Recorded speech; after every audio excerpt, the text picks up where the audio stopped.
প্রতিটা জিনিসের একটা ভালো দিক এবং একটা খারাপ দিক থাকবে, এটাই স্বাভাবিক। বর্তমান যুগে আমরা এআই ব্যবহার করে যে সুবিধাটা পাচ্ছি, কিন্তু এর থেকেও বেশি আমাদের ক্ষতি হচ্ছে। আপনি জানেন আপনার ছবি কোথায় কোথায় ব্যবহার করা হচ্ছে, বা আপনার ছবি দিয়ে কি কি কাজ করা যায়, বা আপনার ছবি দিয়ে আপনাকে ব্ল্যাকমেল পর্যন্ত করানো যায়? এটা কি জানেন আপনি?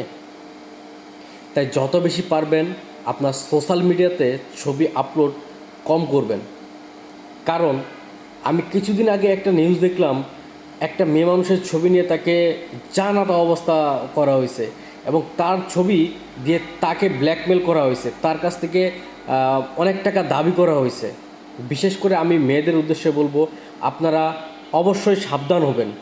কারণ এআই দিয়ে আপনাদের ছবিকে এমনভাবে বানানো হচ্ছে আর এমনভাবে প্রেজেন্ট করা হচ্ছে যেটা দেখার মতো না। আমরা যেমন এআই দিয়ে সুবিধা পাচ্ছি, তেমন এআই দিয়ে অনেক ক্ষতিও হচ্ছে। তাই সবাই সাবধানে এআই ব্যবহার করবেন।